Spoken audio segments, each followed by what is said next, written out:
Scott Bessent, Trump's new Treasury Secretary, recently said something that should make you pause. I think we should make it very clear that there is a green, a yellow, and a red bucket, and we let everyone know where they are in these buckets. He's talking about countries, sorting them like credit scores. Green countries get low tariffs and military protection. Yellow countries fend for themselves. Red countries get shut out entirely. If that sounds like the US is redesigning the entire global trading system, you're right, because that's exactly what's happening. Here's the paradox.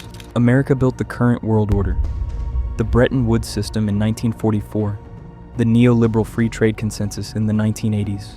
Both times, the US designed the rules to benefit itself. So why is it now tearing apart the very system it created?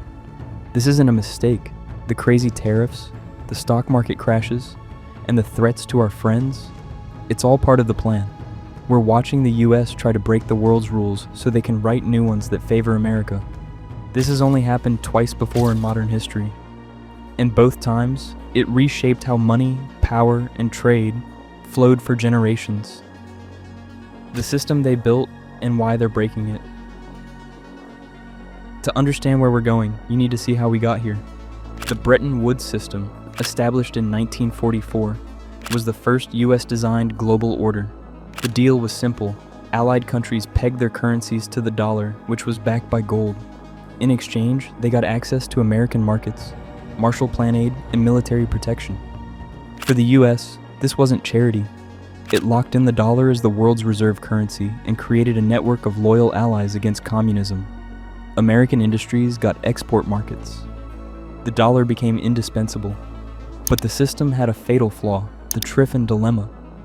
The world needed more dollars to grow, but the US only had a fixed amount of gold to back them. It was a mathematical trap. Stop printing and starve the world of cash, or keep printing and admit the gold backing was a fairy tale. In 1971, Nixon chose the lie. He suspended dollar convertibility to gold, ending Bretton Woods. Nixon broke the rules to save the dollar. Trump is breaking the rules in 2025 to save the factories. It's the same playbook 50 years later. What followed was the neoliberal order, Reagan and Thatcher's vision. The new rules were simple. Tear down trade walls, let money move anywhere instantly, and let the US Navy guard the world's shipping lanes. If you played by these rules, you got a seat at the table. This created what the French called America's exorbitant privilege. Since the whole world needed dollars to buy things, America could spend money it didn't have. It was like having a credit card with no limit. This magic money paid for a giant military and made the US feel richer than it actually was. But there was a cost. A strong dollar made American manufacturing expensive. Jobs left.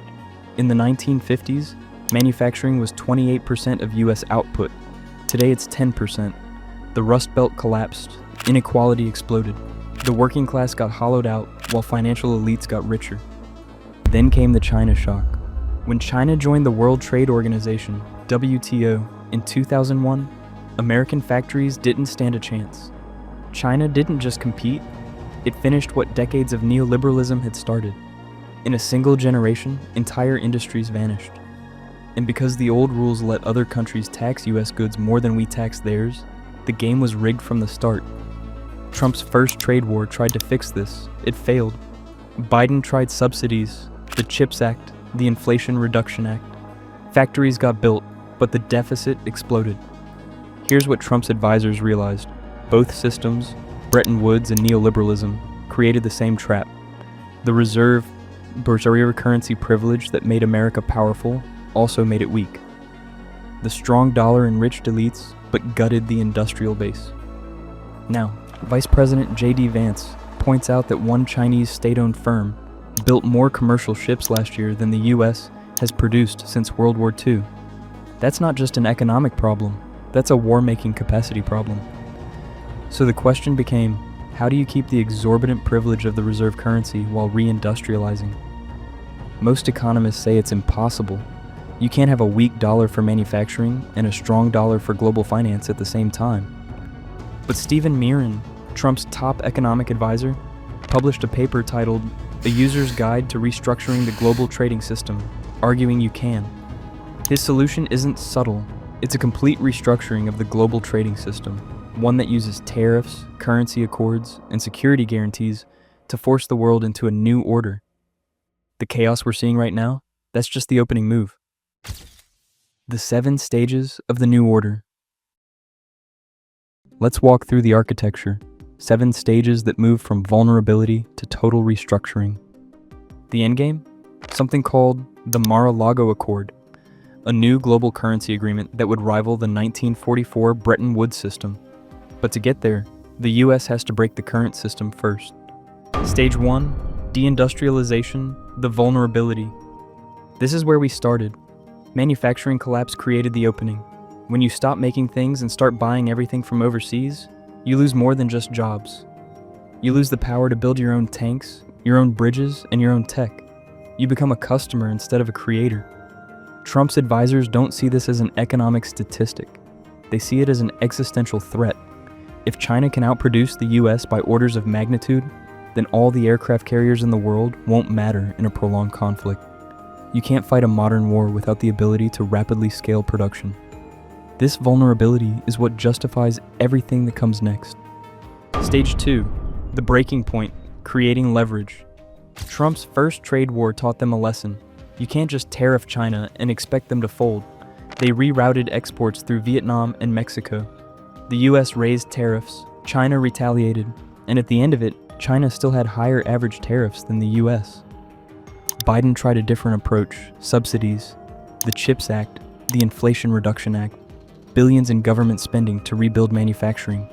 Factories got built, but the deficit exploded, and the strong dollar kept making American goods uncompetitive. The realization, you need global coordination. You need to force everyone back to the negotiating table at once. You can't fix the system with incremental adjustments. You need to break it first. Stage 3, Tariff Chaos. We are here. This is the stage we're watching in real time. To most people, this looks like chaos, random, destructive, a president who can't make up his mind.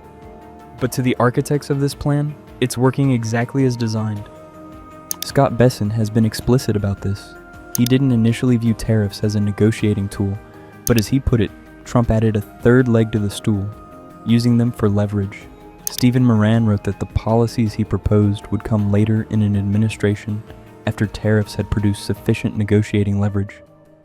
Look at the high tariffs on allies and adversaries alike, the stock market crashes, the threats to tear up existing trade agreements. These aren't bugs, they're features. They signal that this administration means business. The chaos is the point. It proves the US is willing to endure pain to force a reset. It shows that the old rules no longer apply, and it creates the conditions where other countries become desperate enough to accept a new deal. Stage 4, the 3 buckets, categorization. This is where Bessent's green, yellow, and red system comes in. It's not just about tariffs. It's about creating a formal hierarchy of nations. Green countries get low tariffs, military protection, and preferred access to the dollar system. But they have to align completely. They pay tribute. They accept what the architects call coordination, but what looks more like subordination. Yellow countries are neutral. They don't get protection. They don't get preferential treatment. They're on their own. Red countries are adversaries, shut out of the dollar system entirely, cut off from US markets, isolated. The historical precedent is the 1985 Plaza Accord, where the US brought Japan and European countries together to collectively raise the value of the yen and European currencies versus the dollar. It wasn't a request. It was coordinated economic pressure backed by security guarantees. This time the pressure is even more explicit. Stage 5, reciprocal tariffs, the new rules. Once the chaos creates leverage, reciprocal tariffs become the permanent architecture. If you raise tariffs on the US matches them exactly. No more, no less. This solves the problem of Trump's first trade war. China can't just keep escalating, because the US will always match. The playing field becomes level by design. Stephen Moran's logic is simple. Other countries have only got the United States to sell to. Everyone needs dollars. Everyone needs access to American consumers. So the US has unique negotiating power. The Mexico auto rules and EU carbon tariffs become templates. It's the eye for an eye of global trade. If a country taxes American cars, the US taxes theirs right back. No more debates, just a mirror that reflects whatever wall you build. Stage 6, the Mar-a-Lago Accord, the architecture. This is the endgame. A new currency agreement that solves the mathematical trap. Weaken the dollar for manufacturing while keeping it as the reserve currency. Mirren's paper hints at this. Currency accords in exchange for a reduction of tariffs. Green countries agree to tie their money to the dollar. If the dollar gets too expensive, they agree to raise the value of their own cash to keep things fair. It's a forced balance that keeps American factories from being priced out of the market. This is Bretton Woods without the gold standard. Countries commit to managing their exchange rates in coordination with the US. In return, they get market access, security guarantees, and dollar system privileges. But unlike Bretton Woods, this system requires tribute. Green countries don't just host US bases, they pay for them. They don't just align politically, they subordinate their economic policy to US interests. The system rewards ingenuity, security, rule of law, in Besant's words. But who defines those terms? The US does.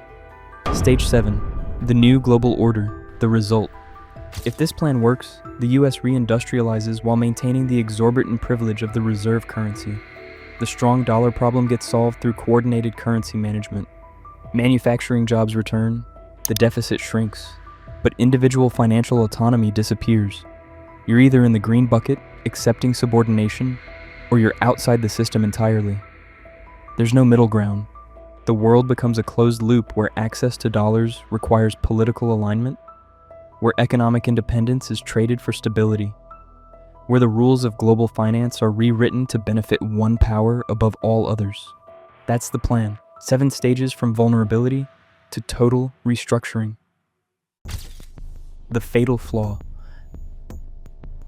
But here's the problem with this entire plan. It requires trust. Countries have to voluntarily peg their currencies. They have to accept subordinate status. They have to believe that aligning with the US is better than the alternative. And right now, the US is doing everything possible to destroy that trust. Trump tore up the USMCA trade agreement with Canada and Mexico, an agreement he himself negotiated. He threatened to annex Greenland, a territory controlled by Denmark, one of America's oldest NATO allies. He's alienated Europe with tariff threats and security demands. The Bretton Woods system worked because the US was a credible partner. Countries believed American promises. They trusted that aligning with the US meant stability and prosperity. The 1985 Plaza Accord worked for the same reason. Japan and Europe agreed to raise their currencies because they believed the US would honor its commitments.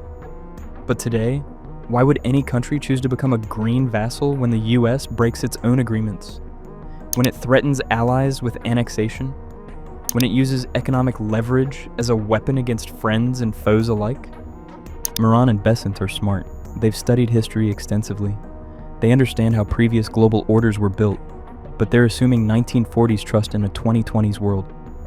The US is stuck between 2 bad choices. It can either stop being the world's bank and lose its power, or it can keep the power but admit it needs other countries to build its stuff.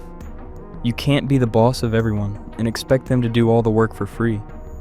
You can't force countries into subordination and expect them to cooperate voluntarily. The architecture is elegant, but architecture needs willing participants. So yes, Trump has a plan. The chaos is intentional. The 7 stages reveal a deliberate architecture, not random policy.